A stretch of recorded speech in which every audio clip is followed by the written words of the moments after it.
ਨਵਾਂ ਲੈਸਨ ਆਪਾਂ ਸ਼ੁਰੂ ਕਰਨਾ ਅੱਜ ਟ੍ਰਿਗਨੋਮੈਟਰੀ। ਤਾਂ ਪਹਿਲਾਂ ਆਪਾਂ ਇਹਦਾ ਥੋੜਾ ਰਿਵੀਜ਼ਨ ਕਰ ਲਈਏ, ਜੋ ਅਸੀਂ ਪਿਛਲੀਆਂ ਕਲਾਸਿਸ ਦੇ ਵਿੱਚ ਇਹਦੇ ਬਾਰੇ ਪੜ੍ਹਿਆ ਹੈ ਉਹ ਦੇਖ ਲਈਏ ਪਹਿਲਾਂ ਕੀ ਹੈ ਟ੍ਰਿਗਨੋਮੈਟਰੀ।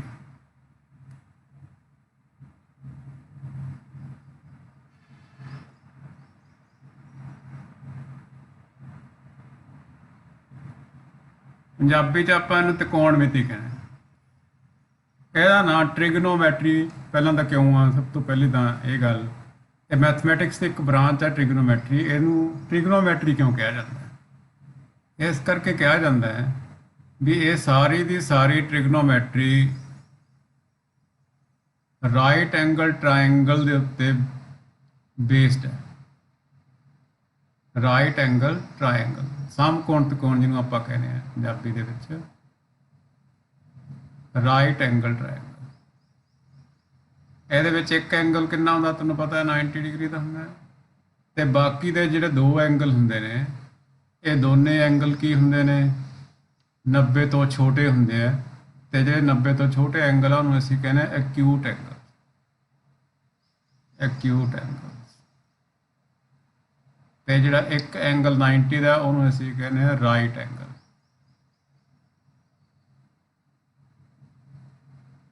ਹੁਣ ਇੱਕ ਹੀ ਰਹਿ ਗਿਆ ਜਿਹੜਾ 90 ਤੋਂ ਵੱਡਾ ਹੁੰਦਾ ਉਹਨੂੰ ਅਸੀਂ ਕਹਿੰਦੇ ਆਬਟਿਊਜ਼ ਐਂਗਲ।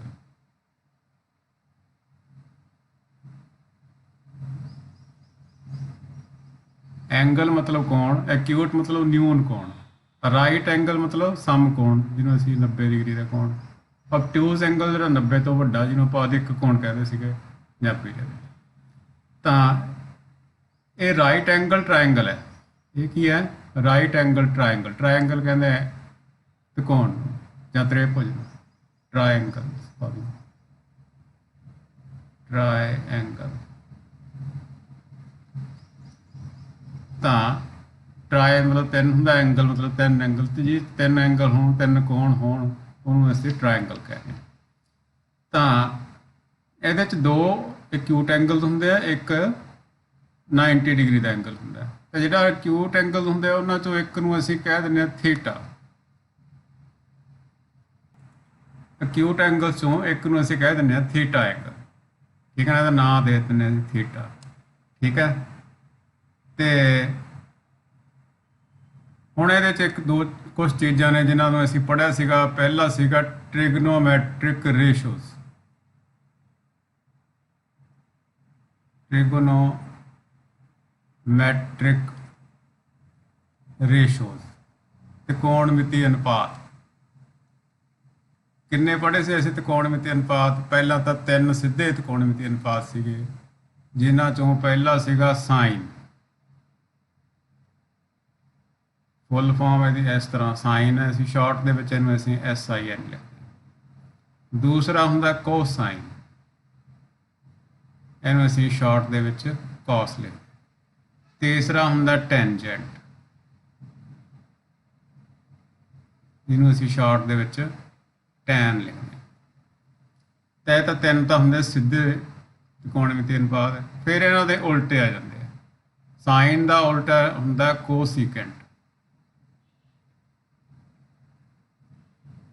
ਜਿਹਨੂੰ ਅਸੀਂ ਬੋਲਣ ਤਾਂ ਕੋਸੈਕ ਲਿਖਦੇ ਕੋਸੈਕੈਂਟ। ਇਸੇ ਤਰ੍ਹਾਂ ਸਾਈਨ, ਕੋਸਾਈਨ ਦਾ ਉਲਟਾ ਹੁੰਦਾ ਸੀਕੈਂਟ, ਜਿਹਨੂੰ ਅਸੀਂ ਸ਼ਾਰਟ ਦੇ ਵਿੱਚ ਸੈਕ ਥੀਟਾ ਵੀ ਕਹਿ ਦਿੰਦੇ ਹਾਂ। ਤੇ ਟੈਂਜੈਂਟ ਦਾ ਉਲਟਾ ਹੁੰਦਾ ਕੋਟੈਂਜੈਂਟ।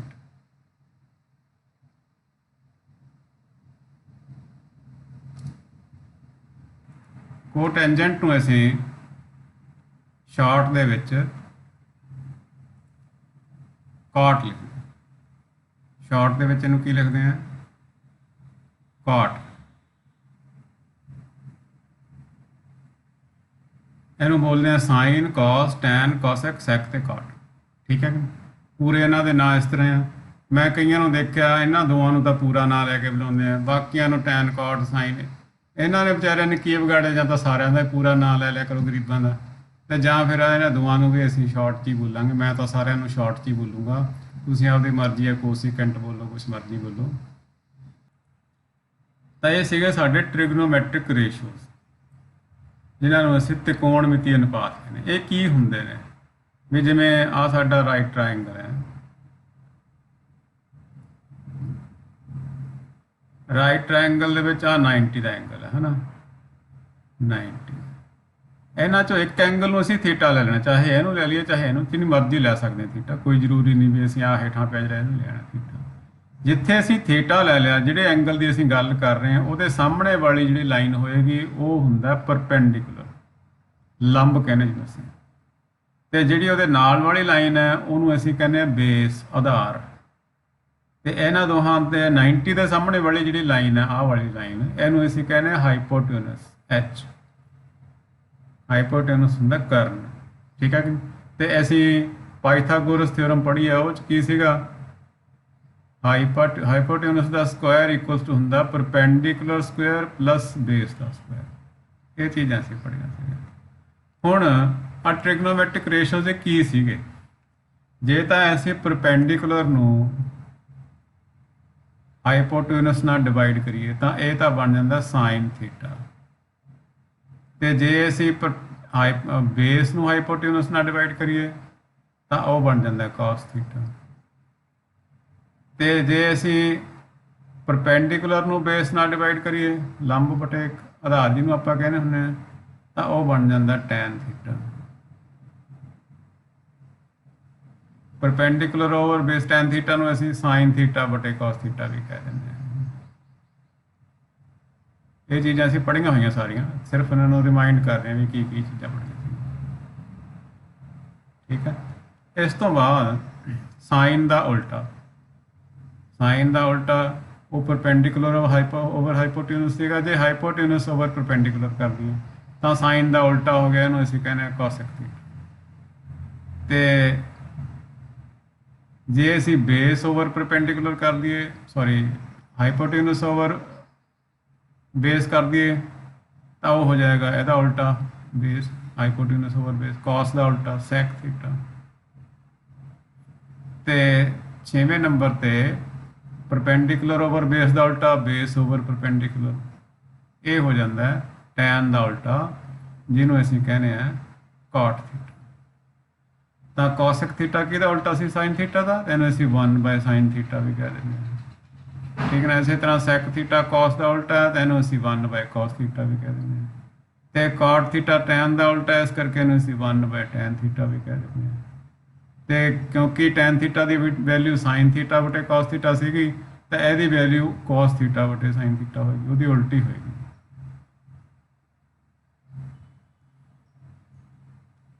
हाँ, बेस ओवर परपेंडिकुलर, हाँ परपेंडिकुलर ओवर बेस या बेस ओवर परपेंडिकुलर, ठीक है। तो आ चीज़ हो गई, इतों तक साडी गल क्लीयर हो गई।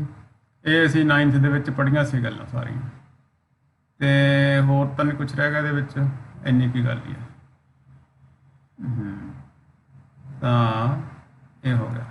अच्छा, एक साइन क्योंकि कौशिक का उल्टा है तो उन्होंने भी असी 1/cosec लिख सकते हैं, तो इन्हू असी लिख सकते हैं 1/cosec थीटा, तो कॉस में लिख सकते हैं 1/sec थीटा, तो इस तरह टैन में असी लिख सकते हैं 1/cot थीटा। ठीक जी, इन्नियां क गल्लां असी शुरू च पढ़ियां सी, इन्हां नूं असी ट्रिग्नोमैट्रिक रेशियोज कहा सी सारिਆਂ ਨੂੰ, ठीक है। इस तो बाद 10th ਦੇ ਵਿੱਚ ਅਸੀਂ 2-3 ਫਾਰਮੂਲੇ ਹੋਰ ਪੜ੍ਹੇ ਸੀਗੇ। ਇੱਕ ਸੀਗਾ ਪਹਿਲਾ formula sin square theta plus cos square theta equals to 1। ਤਾਂ ਇਹਨੂੰ 2-3 ਤਰੀਕੇ ਨਾਲ ਅਸੀਂ ਯੂਜ਼ ਕਰਦੇ ਹਾਂ। ਜੇ ਅਸੀਂ cos ਥੀਟਾ ਨੂੰ ਉੱਧਰ ਲੈ ਜਾਈਏ ਤਾਂ ਕੀ ਬਣ ਜਾਂਦਾ, sin square theta equals to 1 - cos square theta ਵੀ ਲਿਖ ਲੈਂਦੇ ਹਾਂ ਅਸੀਂ, ਠੀਕ ਹੈ ਕਿ ਨਹੀਂ। जे असी साइन थीटा उधर ले जाइए, कॉस इधर रख लीए, तो cos square theta equal to कहते होंगे 1 - sin स्क्वायर थीटा। हाँ, ये तो साइन थीटा की वैल्यू भी कढ़ते होंगे असी, साइन थीटा जे साइन स्क्वायर थीटा की वैल्यू पता है तो साइन थीटा की वैल्यू की square root of 1 - cos square theta.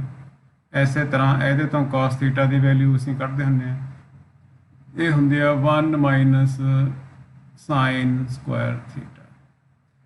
ਸੋ ਇਹ ਇੱਕੋ ਹੀ ਫਾਰਮੂਲੇ ਦੇ ਇੰਨੀਆਂ ਫਾਰਮਸ ਨੇ, ਅਸੀਂ ਇੰਨੇ ਤਰੀਕੇ ਨਾਲ ਇਸ ਫਾਰਮੂਲੇ ਨੂੰ ਅਸੀਂ ਯੂਜ਼ ਕਰਦੇ ਹਾਂ। ਠੀਕ ਹੈ, ਤਾਂ ਇਹ ਸਾਰੇ ਸਾਡੇ ਖਿਆਲ 'ਚ ਹੋਣੇ ਚਾਹੀਦੇ, ਕਿਉਂਕਿ ਟ੍ਰਿਗਨੋਮੈਟਰੀ ਦੇ ਵਿੱਚ ਫਾਰਮੂਲੇ ਜ਼ਿਆਦਾ ਹੁੰਦੇ ਨੇ, ਤਾਂ ਇਹਨਾਂ ਨੂੰ ਅਸੀਂ ਯਾਦ ਰੱਖਣਾ ਬੜਾ ਸਾਡੇ ਲਈ ਥੋੜ੍ਹਾ ਜਿਹਾ ਇੱਕ ਚੈਲੰਜ ਹੁੰਦਾ ਹੈ, ਅਸੀਂ ਇਹਨੂੰ ਯਾਦ ਰੱਖਦੇ ਹਾਂ। ਦੂਸਰਾ ਹੁੰਦਾ ਹੈ sec square theta minus tan square theta equals to 1। ਇਹਨੂੰ ਵੀ ਉਸੇ ਤਰੀਕੇ ਨਾਲ ਕਈ ਤਰੀਕੇ ਨਾਲ ਯੂਜ਼ ਕਰਦੇ ਹਾਂ। sec square theta equal to 1 plus tan square theta, ਐਂ ਵੀ ਯੂਜ਼ ਕਰਦੇ ਹਾਂ। ਦੂਸਰਾ ਅਸੀਂ tan ਸਕੁਆਇਰ ਥੀਟਾ ਨੂੰ ਉੱਧਰ ਲੈ ਜਾਈਏ, ਇਹਨੂੰ ਇੱਧਰ ਲੈ ਜਾਈਏ, tan square theta equals to sec square theta minus 1। ਇਸੇ ਤੋਂ ਅਸੀਂ sec ਥੀਟਾ ਦੀ ਵੈਲਿਊ ਕੱਢਦੇ ਹਾਂ। sec ਥੀਟਾ ਕਾਹਦੇ ਇਕੁਅਲ ਹੋਏਗਾ, ਇਹਦਾ ਸਕੁਆਇਰ ਰੂਟ ਹੋ ਜਾਏਗਾ ਸੱਜੇ ਪਾਸੇ ਦਾ 1 plus tan theta, tan square theta. ਇਸੇ ਤਰ੍ਹਾਂ tan ਥੀਟਾ ਦੀ value equals to sec square theta minus 1। So ਇੱਕ ਇਸ ਫਾਰਮੂਲੇ ਨੂੰ ਵੀ ਅਸੀਂ ਇਸ ਤਰੀਕੇ ਨਾਲ ਕਈ ਤਰ੍ਹਾਂ ਯੂਜ਼ ਅਸੀਂ ਇਹਨੂੰ ਕਰਦੇ ਹਾਂ। ਤੀਸਰਾ ਇਹਦੇ ਵਿੱਚ ਹੈਗਾ cosec cot ਦਾ formula. Third cosec square theta minus cot square theta equals to 1 ਹੁੰਦਾ ਹੈ। ਤਾਂ cosec ਸਕੁਆਇਰ ਥੀਟਾ ਕਾਹਦੇ ਇਕੁਅਲ ਹੋ ਜਾਏਗਾ ਫਿਰ 1 ਪਲਸ cot ਸਕੁਆਇਰ ਥੀਟਾ। ਠੀਕ ਹੈ, ਤੇ cot ਥੀਟਾ ਦੀ ਜੇ ਵੈਲਿਊ ਕੱਢਣੀ ਹੈ ਤਾਂ cot ਥੀਟਾ ਉਧਰ ਜਾ ਕੇ ਪਲੱਸ ਕਰ ਲਓ, 1 ਨੂੰ ਇੱਧਰ ਲਿਆ ਕੇ ਮਾਈਨਸ ਕਰ ਲਓ। ਇਹ ਹੋ ਜਾਏਗਾ cot square theta equals to cosec square theta minus 1। ਤਾਂ ਇਹਦੇ ਤੋਂ ਅਸੀਂ cosec ਥੀਟਾ ਦੀ ਵੈਲਿਊ ਕੱਢਾਂਗੇ। cosec theta equals to square root of 1 plus cot square theta. ਇਸੇ ਤਰੀਕੇ ਨਾਲ cot ਥੀਟਾ ਦੀ value square root of cosec square theta minus 1। So ਇਹ ਫਾਰਮੂਲੇ ਅਸੀਂ 10th ਦੇ ਵਿੱਚ ਯੂਜ਼ ਕੀਤੇ ਸੀਗੇ ਉਸ ਤੋਂ ਬਾਅਦ ਆ ਕੇ, ਹੈ ਨਾ। ਸੋ ਇਹ ਕੁਝ ਫਾਰਮੂਲੇ, ਇੱਕ ਚੀਜ਼ ਅਸੀਂ ਹੋਰ ਕਰੀ ਸੀਗੀ, ਉਹ ਸੀਗੀ ਵੀ ਜੇ ਸਾਨੂੰ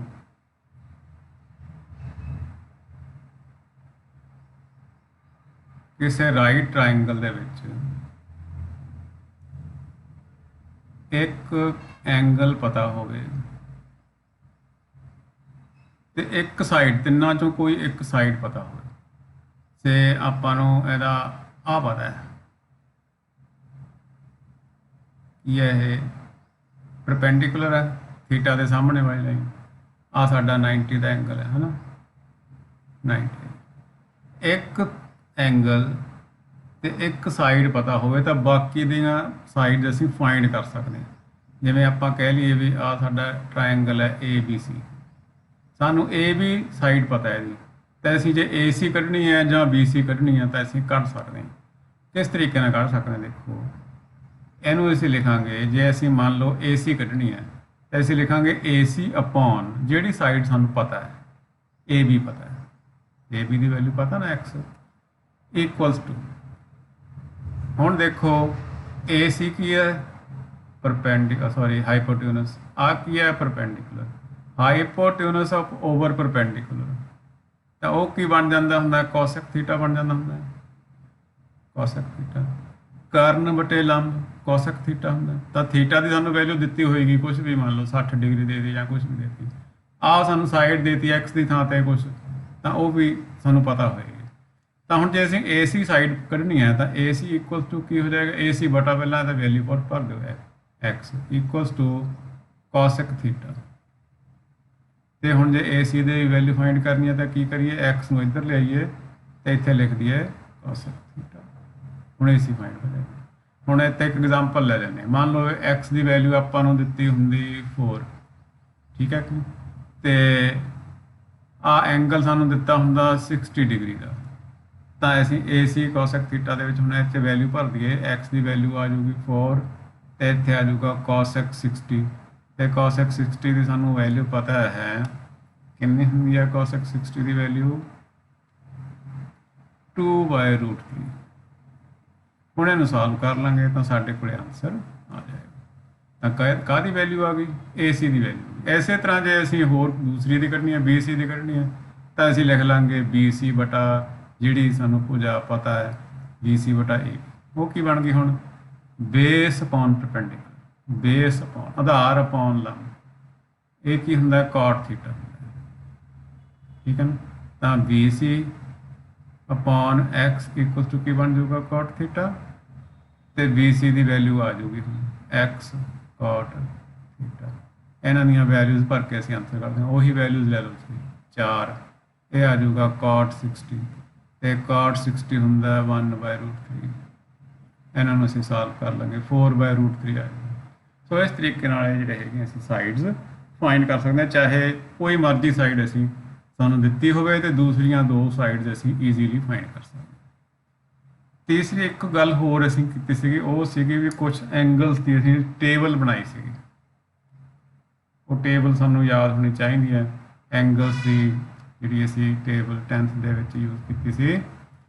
ਇੱਕ ਪਾਸੇ ਅਸੀਂ ਲਿਖ ਲਏ ਸੀਗੇ ਥੀਟਾ ਦੀਆਂ ਵੈਲਿਊਜ਼, ਉੱਪਰਲੇ ਪਾਸੇ 0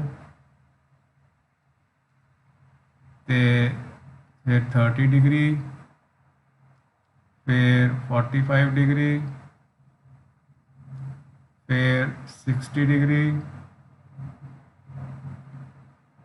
ਤੇ ਉਸ ਤੋਂ ਬਾਅਦ 90 डिग्री। इधर ਅਸੀਂ ਲਿਖ ਲਏ ਸੀਗੇ ट्रिग्नोमेट्रिक रेशियोज ਵੀ ਜੇ ਥੀਟਾ ਦੀ ਵੈਲਿਊ ਹੈਗੀ ਹੈ ਤਾਂ ਸਾਈਨ ਥੀਟਾ ਕਿੰਨਾ ਹੋ ਜਾਏਗਾ? ਸਾਈਨ ਥੀਟਾ cos ਥੀਟਾ ਦੀ ਵੈਲਿਊ ਕਿਵੇਂ ਆਏਗੀ? फिर tan थीटा दी, फिर cosec थीटा, फिर sec थीटा ते फिर cot थीटा। सब दियां वैल्यूज़ फाइंड करनियां। ये टेबल सानू बनाउणी आउणी चाहिदी है, जां तां सानू याद होवे जां बनाउणी आउंदी होवे, दोवां चों एक चीज़ सानू जरूर आउणी चाहिदी। बनाउणी आउंदी है तां बहुत वधिया, जिन्हां नूं नहीं आउंदी ओह हुण अज सिੱਖ लिओ।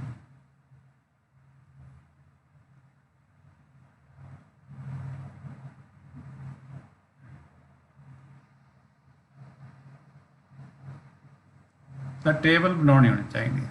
ਪਹਿਲਾ ਇਹ ਜੇ ਕੰਮ ਹੈ ਵੀ ਸਾਈਨ ਦੀਆਂ ਵੈਲਿਊਜ਼ ਹੈ ਜਿਹੜੀਆਂ ਉਹ ਲਿਖਣੀਆਂ ਸ਼ੁਰੂ ਕਰੋ। ਇਹਨੂੰ ਅਸੀਂ 0 ਤੇ ਸਾਈਨ 90 ਦੀ ਵੈਲਿਊ 1। ਹੁਣ 0 ਤੇ 1 ਦੇ ਵਿਚਾਲੇ ਤਿੰਨ ਹਿੱਸੇ ਕਰ ਲਈਏ ਅਸੀਂ। 0 ਤੇ 1 ਦੇ ਵਿਚਾਲੇ ਪਹਿਲਾ ਹਿੱਸਾ ਹੋਏਗਾ ਚੌਥਾਈ, ਜਿਹਨੂੰ ਆਪਾਂ ਕਹਿੰਦੇ ਸਵਾਇਆ, ਜਿਵੇਂ ਆਪਾਂ ਕਹਿੰਦੇ 11.25, 12.25, 1, ਇਸ ਤਰੀਕੇ। ਤਾਂ ਸਵਾਇਆ ਹਿੱਸਾ ਜਿਹੜਾ ਹੁੰਦਾ ਹੈ 1/4। ਦੂਸਰਾ ਆ ਜਾਊਗਾ 2/4 ਯਾਨੀ 1/2। ਚਾਰ ਹਿੱਸੇ ਕਰ ਲਓ, 0/4, 1/4, 2/4, ਫਿਰ ਆ ਜਾਊਗਾ 3/4, ਫਿਰ ਆ ਜਾਊਗਾ 4/4 ਜਿਹਦੀ ਵੈਲਿਊ 1 ਹੁੰਦੀ। ਯਾਨੀ ਆਹ ਚੀਜ਼ ਹੈ 0/4, ਇਹਦੀ ਵੈਲਿਊ 0 ਹੋ ਗਈ, ਤੇ 1/4 ਦੀ 1/4 ਹੀ ਹੋ ਗਈ। ਤੇ ਜੇ 2/4 ਲਿਖੀਏ ਤਾਂ ਉਹਦੀ ਵੈਲਿਊ ਘੱਟ ਕੇ ਆ ਜਾਊਗੀ 1/2। ਤੇ ਜੇ 3/4 ਨੂੰ ਅਸੀਂ 3/4 ਹੀ ਲਿਖਿਆ ਹੋਇਆ, ਤੇ ਜਿਹੜਾ 4/4 ਹੈ ਉਹਨੂੰ ਅਸੀਂ 1 ਲਿਖਿਆ। ਯਾਨੀ ਉਹ ਹੇਠਾਂ ਤਾਂ 4 ਹੈ ਸਾਰਿਆਂ ਦੇ, ਉੱਪਰ 1 2 3 4 ਹੈ, ਉੱਪਰ 0 1 2 3 4, ਹੇਠਾਂ ਸਾਰਿਆਂ ਦੇ 4 ਹੀ ਹੈ। ਤਾਂ ਆਹ ਚਾਰ ਹਿੱਸੇ ਕਰ ਲਏ 1 ਤੇ 0 ਦੇ ਵਿਚਾਲੇ। ਇਹਨਾਂ ਦਾ ਲੈਣਾ ਸਕੁਆਇਰ ਰੂਟ।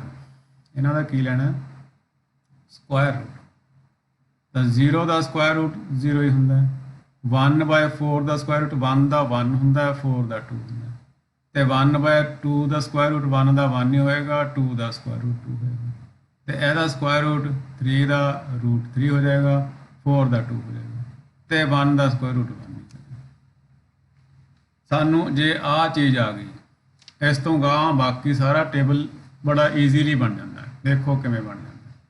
ਹੁਣ ਜਿਹੜੇ ਅਸੀਂ ਉੱਪਰ ਲਿਖੇ ਹੈ 0 1/2 1/√2 √3/2 ਤੇ 1, ਇਹਨਾਂ ਨੂੰ ਉਲਟਾ ਲਿਖਣਾ ਸ਼ੁਰੂ ਕਰ ਦਿਓ। ਇੱਧਰ ਹੋ ਜਾਊਗਾ 1 ਤੋਂ ਸ਼ੁਰੂ ਕਰ ਲਓ, ਇੱਧਰ 0 ਤੇ ਪਹੁੰਚੋ। ਤਾਂ 0 ਤੋਂ ਬਾਅਦ ਆਉਂਦਾ 1/2, ਇਹ ਤੋਂ ਬਾਅਦ ਆਉਂਦਾ 1/√2, ਫਿਰ ਉਹ ਤੋਂ ਬਾਅਦ ਆਉਂਦਾ √3/2 ਤੇ ਫਿਰ ਆਉਂਦਾ 1। ਯਾਨੀ ਇਹਦੀਆਂ ਉਲਟੀਆਂ ਵੈਲਿਊਜ਼ ਇੱਥੇ ਲਿਖਦੇ ਹਾਂ। ਟੈਨ ਕੀ ਹੁੰਦਾ? ਸਾਈਨ ਬਟਾ ਕੋਸ ਅਸੀਂ ਕਰ ਰਹੇ ਸੀਗਾ ਉੱਪਰ। ਟੈਨ ਦੀ ਵੈਲਿਊ ਸਾਈਨ ਬਟਾ ਕੋਸ, ਤਾਂ ਇਹਨਾਂ ਦੋਹਾਂ ਵੈਲਿਊਜ਼ ਨੂੰ ਡਿਵਾਈਡ ਕਰੀ ਚੱਲੋ, ਵੈਲਿਊਜ਼ ਆ ਜਾਣਗੀਆਂ। ਤਾਂ 0/1 ਕਿਸੇ ਨੂੰ 1 ਨਾਲ ਡਿਵਾਈਡ ਕਰੋ 0 ਹੀ ਹੁੰਦਾ।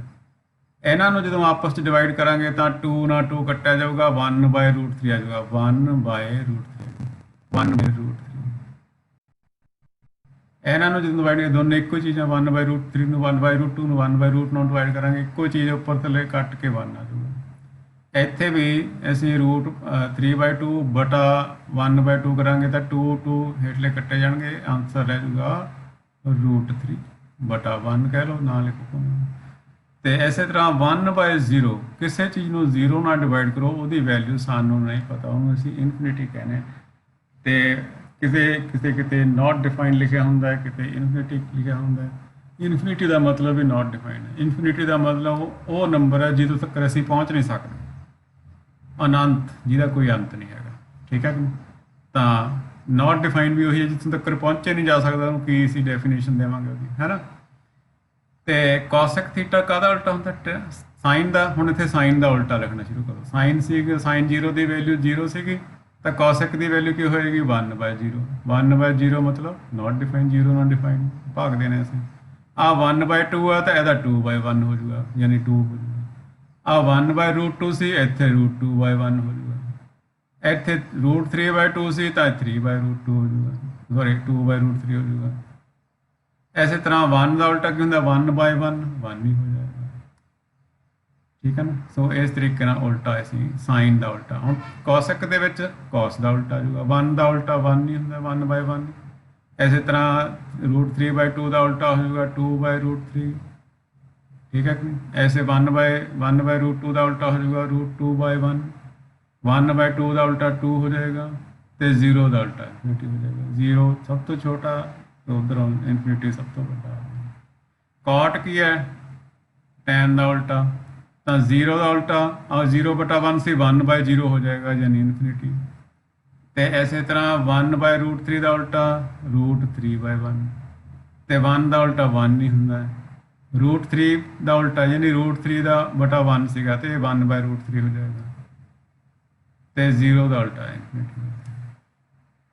ਸੋ ਇਸ ਤਰੀਕੇ ਨਾਲ ਜਿਹੜਾ ਟੇਬਲ ਵੀ ਸਾਨੂੰ ਬਣਾਉਣਾ ਜਿਹੜਾ ਹੈਗਾ ਉਹ ਆਉਣਾ ਚਾਹੀਦਾ। ਇਹ ਟੇਬਲ ਨੂੰ ਜਾਂ ਤਾਂ ਯਾਦ ਰੱਖੋ ਜਾਂ ਬਣਾਉਣਾ ਸਿੱਖੋ। ਇਹ ਸਾਡੀ ਆਪਦੀ ਹੈ ਵੀ ਅਸੀਂ ਇਹਨੂੰ ਕੀ ਕਰ ਸਕਦੇ ਹਾਂ ਕਿਸ ਤਰੀਕੇ ਨਾਲ ਅਸੀਂ ਇਹਨੂੰ ਯਾਦ ਰੱਖ ਸਕਦੇ ਹੈਗੇ। ਤਾਂ ਟੇਬਲ ਬਣਾਉਣ ਨੂੰ ਕੋਈ ਟਾਈਮ ਨਾ ਤਾਂ ਦੱਸਣ 'ਚ ਟਾਈਮ ਲੱਗਦਾ ਤੁਹਾਨੂੰ ਸਮਝਾਉਣ 'ਚ ਟਾਈਮ ਲੱਗਦਾ। ਜੇ ਇਹਨੂੰ ਅਸੀਂ ਬਣਾਉਣ ਲੱਗੀਏ ਤਾਂ ਕੋਈ 2 ਮਿੰਟ ਦਾ ਕੰਮ ਹੈ ਸਾਰੇ ਠੀਕ ਹੈ।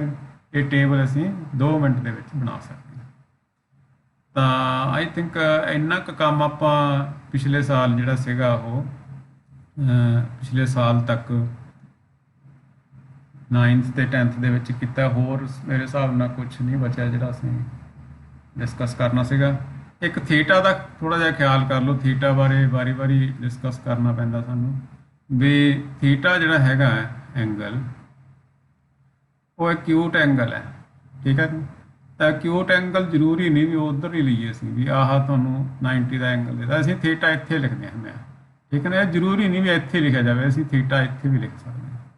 ਹੁਣ ਥੀਟਾ ਇੱਥੇ ਲਿਖਣ ਨਾਲ ਫਰਕ ਕੀ ਪਏਗਾ ਥੀਟਾ ਦੇ ਸਾਹਮਣੇ ਵਾਲੀ ਜਿਹੜੀ ਲਾਈਨ ਹੈ ਉਹਨੂੰ ਅਸੀਂ ਪਰਪੈਂਡੀਕੂਲਰ ਮੰਨਦੇ ਹਾਂ ਉਹਨੂੰ ਲੰਬ ਮੰਨਦੇ ਤਾਂ ਲੰਬ ਆ ਹੋ ਜਾਏਗਾ ਬਸ ਇੰਨਾ ਹੀ ਫਰਕ ਹੈ ਤੇ ਆ ਬੇਸ ਹੋ ਜਾਏਗਾ ਤੇ ਆ ਸਾਡਾ ਹੈਗਾ ਆ ਹਾਈਪੋਟੇਨਸ ਤਾਂ ਉਹੀ ਰਹਿੰਦਾ ਹਾਈਪੋਟੇਨਸ ਨਹੀਂ ਚੇਂਜ ਹੁੰਦਾ 90 ਦੇ ਸਾਹਮਣੇ ਵਾਲਿਆਂ ਨੂੰ ਤਾਂ ਹੀ ਰਹਿਣਾ।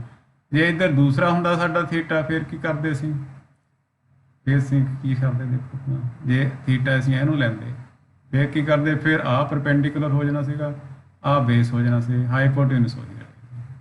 ਸੋ ਇਹਨਾਂ ਚੀਜ਼ਾਂ ਦਾ ਥੋੜਾ ਖਿਆਲ ਰੱਖਣਾ ਪੈਂਦਾ ਕਿਤੇ ਇਹ ਸਾਨੂੰ ਕਨਫਿਊਜ਼ ਕਰ ਜਾਂਦੀਆਂ ਨੇ ਫਿਰ ਸਾਨੂੰ ਉੱਥੇ ਦਿੱਕਤ ਆਉਂਦੀ ਹੈ ਵੀ ਕਿਸ ਤਰੀਕੇ ਨਾਲ ਕਿਉਂਕਿ ਟ੍ਰਿਗਨੋਮੈਟਰੀ ਹੁਣ ਜਿਹੜੇ ਬੇਟਾ ਤੁਹਾਡਾ ਜੀਵਨ ਦਾ ਮੈਥਮੈਟਿਕਸ ਦੇ ਵਿੱਚ ਇਹ ਤੁਹਾਡੇ ਜੀਵਨ ਦਾ ਇੱਕ ਪਾਰਟ ਹੀ ਬਣ ਜਾਣਾ ਹੈ। ਜਦੋਂ ਤੱਕ ਤੁਸੀਂ ਮੈਥਮੈਟਿਕਸ ਪੜ੍ਹੋਗੇ ਉਦੋਂ ਤੱਕ ਤੁਹਾਨੂੰ ਟ੍ਰਿਗਨੋਮੈਟਰੀ ਆਇਆ ਕਰੇਗੀ। ਟ੍ਰਿਗਨੋਮੈਟਰੀ ਦਾ ਇੱਥੇ ਇੱਕ ਲੈਸਨ ਹੈ। ਹੁਣ ਅੱਗੇ ਤੋਂ ਕੀ ਹੋ ਜਾਏਗਾ ਵੀ ਸਾਰੇ ਲੈਸਨਸ ਦੇ ਵਿੱਚ ਹੀ ਥੋੜੀ ਟ੍ਰਿਗਨੋਮੈਟਰੀ ਆ ਜਾਇਆ ਕਰੇਗੀ। ਤਾਂ ਇਸ ਚੀਜ਼ ਨੂੰ ਅਸੀਂ ਕਿਸੇ ਤਰੀਕੇ ਨਾਲ ਵੀ ਛੱਡ ਨਹੀਂ ਸਕਦੇ ਵੀ ਜੇ ਅਸੀਂ ਕਹੀਏ ਵੀ ਸਾਨੂੰ ਤਾਂ ਜੇ ਟ੍ਰਿਗਨੋਮੈਟਰੀ ਮੁਸ਼ਕਲ ਲੱਗਦੀ ਹੈ ਤੇ ਅਸੀਂ ਇਹਨੂੰ ਛੱਡ ਲਈਏ ਨਹੀਂ ਛੱਡ ਸਕਦੇ। ਫਿਜ਼ਿਕਸ ਦੇ ਵਿੱਚ ਵੀ ਵਾਰੀ ਟ੍ਰਿਗਨੋਮੈਟਰੀ ਯੂਜ਼ ਹੋਏਗੀ। ਇੱਥੇ ਵੀ ਮੈਥਮੈਟਿਕਸ ਦੇ ਵਿੱਚ ਵੀ ਹਰ ਥਾਂ ਤੁਹਾਨੂੰ ਹਰ ਲੈਸਨ ਦੇ ਵਿੱਚ ਥੋੜੀ ਟ੍ਰਿਗਨੋਮੈਟਰੀ ਜਿਹੜੀ ਹੈ ਉਹ ਕਰਨੀ ਪਏਗੀ। ਸੋ ਜਿਹੜਾ ਪਿਛਲਾ ਕੰਮ ਹੈ ਸਾਡਾ ਰਿਵੀਜ਼ਨ ਜਿਹੜਾ ਮੈਂ ਅੱਜ ਆਪਾਂ ਕਰਿਆ ਇਹਨੂੰ ਚੰਗੀ ਤਰ੍ਹਾਂ ਪਹਿਲਾਂ ਤਾਂ ਦਿਲ ਵਿੱਚ ਵਸਾਓ ਵੀ ਇਹ 'ਚੋਂ ਕੋਈ ਚੀਜ਼ ਰਹਿ ਤਾਂ ਨਹੀਂ ਗਈ ਜਿਹੜੀ ਸਾਨੂੰ ਨਹੀਂ ਆਉਂਦੀ। ਸਾਰੇ ਤਾਂ ਤਿੰਨੇ ਚਾਰੇ ਪਹਿਲਾਂ ਤਾਂ ਫਾਰਮੂਲੇ ਉੱਪਰੋਂ ਸ਼ੁਰੂ ਕਰ ਲਿਓ, ਠੀਕ ਹੈ। ਟ੍ਰਿਗਨੋਮੈਟ੍ਰਿਕ ਰੇਸ਼ੋ ਦੇ ਆਹ ਸਾਰੇ ਸਾਨੂੰ ਫਾਰਮੂਲੇ ਨੂੰ ਯਾਦ ਰੱਖਣ ਦਾ ਅਸੀਂ ਇੱਕ ਮੈਥਡ ਜਿਹਾ ਵੀ ਬਣਾਉਂਦੇ ਹੁੰਦੇ ਆ। ਕੀ ਸੀਗਾ ਭਲਾ ਉਹ? P B P H H B. ਆ ਹੈਗਾ ਪਰਪੈਂਡੀਕੂਲਰ ਓਵਰ ਹਾਈਪੋਟਿਊਨਸ, ਆ ਹੈਗਾ ਬ੍ਰੇਸ ਓਵਰ ਹਾਈਪੋਟਿਊਨਸ, ਆ ਹੈਗਾ ਪਰਪੈਂਡੀਕੂਲਰ ਓਵਰ ਬੇਸ। ਇਹਦੀ ਵੈਲਿਊ ਇਹ ਸਾਈਨ ਥੀਟਾ ਹੁੰਦੀ ਹੈ, ਇਹ ਕਾਸ ਥੀਟਾ ਹੁੰਦੀ ਹੈ, ਤੇ ਇਹ ਟੈਨ ਥੀਟਾ ਰਹਿੰਦੀ ਹੈ। ਤੈਨੂੰ ਅਸੀਂ ਐਂ ਯਾਦ ਰੱਖਦੇ, ਪੰਡਤ ਬੱਦਰੀ ਪ੍ਰਸਾਦ ਹਰ ਹਰ ਬੋਲੇ ਸੋਨਾ ਚਾਂਦੀ ਤੋਲੇ। ਇਸ ਤਰੀਕੇ ਨਾਲ ਯਾਦ ਕਰ ਸਕਦੇ ਅਸੀਂ। ਪੰਡਤ ਬੱਦਰੀ ਪ੍ਰਸਾਦ ਹਰ ਹਰ ਬੋਲੇ ਸੋਨਾ ਚਾਂਦੀ ਤੋਲੇ। ਇਸ ਤਰ੍ਹਾਂ ਲਿਖਣ ਨਾਲ ਹੁਣ ਸਾਈਨ ਦੀ ਵੈਲਿਊ ਪਤਾ ਲੱਗ ਗਈ। ਸਾਈਨ ਹੈ, ਆ ਕਾਸ ਹੈ, ਤੇ ਆ ਟੈਨ ਹੈ। ਇਸ ਤਰ੍ਹਾਂ ਕਰ ਲਿਆ। ਫਿਰ ਇਹਦਾ ਉਲਟਾ ਕਰ ਲਾਂਗੇ ਤਾਂ ਆ ਚੀਜ਼ਾਂ ਆ ਜਾਣਗੀਆਂ, ਕਾਸੈਕ ਸੈਕ ਤੇ ਟੈਨ ਕਾਟ ਦੀਆਂ ਵੈਲਿਊਜ਼ ਆ ਜਾਣਗੀਆਂ। ਤੇ ਪੰਜਾਬੀ 'ਚ ਅਸੀਂ ਨੂੰ ਲੰਬੂ ਆਇਆ, ਲੰਬੂ ਆ ਕੋਈ ਇੱਦਾਂ ਦਾ ਕੁਛ ਸੀਗਾ, ਮੇਰੇ ਖਿਆਲ ਭੁੱਲ ਗਿਆ। ਉਹ ਕਰਦੇ ਹੁੰਦੇ ਸੀ। ਹੁਣ ਉਹ ਚੀਜ਼ ਲੰਬੂ ਨੂੰ ਤਾਂ ਭੁੱਲ ਜਾਓ, ਹੁਣ ਪੰਡਤ ਬੱਦਰੀ ਪ੍ਰਸਾਦ ਯਾਦ ਕਰ, ਕਿਉਂਕਿ ਅਸੀਂ ਇਹ ਚੀਜ਼ਾਂ ਹੁਣ ਯੂਜ਼ ਕਰਨੀਆਂ, ਪਰਪੈਂਡੀਕੂਲਰ ਹਾਈਪੋਟਿਊਨਸ ਤੇ ਬੇਸ, ਠੀਕ ਹੈ ਨਾ। ਲੰਬ ਕਰਨ ਤੇ ਆਧਾਰ ਜਿਹੜਾ ਅਸੀਂ ਕਹਿੰਦੇ ਹੁੰਦੇ ਸੀਗੇ, ਉਹ ਅਸੀਂ ਹੁਣ। ਤਾਂ ਇੱਕ ਗੱਲ ਤੁਹਾਨੂੰ ਦੱਸਦੀ ਸੀ ਮੈਂ ਸ਼ੁਰੂ 'ਚ ਵੀ ਟ੍ਰਿਗਨੋਮੈਟਰੀ ਕਿਉਂ ਕਹਿੰਦੇ ਨੇ, ਕਿਉਂਕਿ ਇਹ ਸਾਰੀ ਦੀ ਸਾਰੀ ਜਿਹੜੀ ਟ੍ਰਿਗਨੋਮੈਟਰੀ ਦਾ ਜਿਹੜਾ ਬੇਸ ਹੈ ਉਹ ਟਰਾਇੰਗਲ ਹੈ, ਇੱਕ ਰਾਈਟ ਟਰਾਇੰਗਲ ਜਿਹਨੂੰ ਆਪਾਂ ਕਹਿੰਦੇ ਰਾਈਟ ਐਂਗਲ ਟਰਾਇੰਗਲ ਵੀ ਕਹਿ ਦਿੰਦੇ ਆ, ਕੱਲਾ ਰਾਈਟ ਐਂਗਲ ਕੱਲਾ ਰਾਈਟ ਟਰਾਇੰਗਲ ਵੀ ਕਹਿ ਦਿੰਦੇ ਆ। ਤੇ ਇਹਨੂੰ ਲਿਖਣ ਵਾਸਤੇ ਬੇਟੇ ਕੁਛ ਟਰਾਇੰਗਲ ਨੂੰ ਹਮੇਸ਼ਾ ਅਸੀਂ ਇਸ ਤਰ੍ਹਾਂ ਲਿਖ ਸਕਦੇ, ਜਦੋਂ ਆਪਾਂ ਕਹਿ ਦਾਂਗੇ ਇਸ ਤਰ੍ਹਾਂ ਰਾਈਟ RT ਇੱਦਾਂ ਲਿਖਦਾ, ਇਹਦਾ ਮਤਲਬ ਹੋਏਗਾ ਰਾਈਟ ਐਂਗਲ ਟਰਾਇੰਗਲ। ਥੋੜਾ ਜਿਹਾ ਸ਼ਾਰਟ ਫਾਰਮ ਦੇ ਵਿੱਚ ਵੀ ਅਸੀਂ ਯੂਜ਼ ਕਰਿਆ ਕਰਾਂਗੇ, ਕਿਉਂਕਿ ਹਰ ਵਾਰੀ ਰਾਈਟ ਐਂਗਲ ਟਰਾਇੰਗਲ ਐਂਗਲ ਨਾਲ ਵੀ ਨਹੀਂ ਸਕਦਾ, ਐਂਗਲਡ ਬਣਦਾ ਇਹਦੇ ਨਾਲ, ਐਂਗਲਡ ਰਾਈਟ ਐਂਗਲਡ ਟਰਾਇੰਗਲ। ਸੋ ਇੰਨਾ ਲੰਮਾ ਚੌੜਾ ਯਾਦ ਰੱਖਣ ਲਈ ਰਾਈਟ ਟਰਾਇੰਗਲ ਲਿਖਣ ਵਾਸਤੇ ਅਸੀਂ ਇੱਦਾਂ ਸ਼ਾਰਟ ਫਾਰਮ ਯੂਜ਼ ਕਰ ਸਕਦੇ ਹਾਂ, ਰਾਈਟ ਟਰਾਇੰਗਲ। ਜਾਂ ਇਹਨੂੰ ਇਸ ਤਰ੍ਹਾਂ ਵੀ ਕਈ ਵਾਰੀ ਇਕੱਲਾ ਇੱਦਾਂ ਬਣਾ ਕੇ ਵੀ ਅਸੀਂ ਸ਼ੋ ਕਰਦੇ ਹਾਂ ਵੀ ਇੱਥੇ ਇੱਕ 90 ਐਂਗਲ ਜਿਹਾ ਬਣਦਾ ਦਿਖਾ ਕੇ ਨਾ, ਇਸ ਤਰ੍ਹਾਂ, ਜਾਂ ਇਸ ਤਰ੍ਹਾਂ ਵੀ ਦਿਖਾ ਦਿੰਦੇ। ਸੋ ਇਹ ਕਾਫੀ ਕੁਛ ਅਸੀਂ ਹੌਲੀ ਹੌਲੀ ਸਿੱਖਾਂਗੇ। ਤੇ ਤੁਸੀਂ ਜਿਹੜਾ ਹੈਗਾ ਅੱਜ ਤੁਹਾਨੂੰ ਦੱਸਿਆ ਇਹਨੂੰ ਚੰਗੀ ਤਰ੍ਹਾਂ ਰਿਵਾਈਜ਼ ਕਰ ਲਿਓ। ਜਿਹੜੀ ਚੀਜ਼ ਨਾ ਪਤਾ ਚੱਲੇ ਕੱਲ ਨੂੰ ਹੋਰ ਪੁੱਛ ਕੇ ਫਿਰ ਆਪਾਂ ਅੱਗੇ ਜਿਹੜਾ ਹੈਗਾ ਜਿਹੜਾ +1 ਦਾ ਕੰਮ ਸ਼ੁਰੂ ਕਰਾਂਗੇ।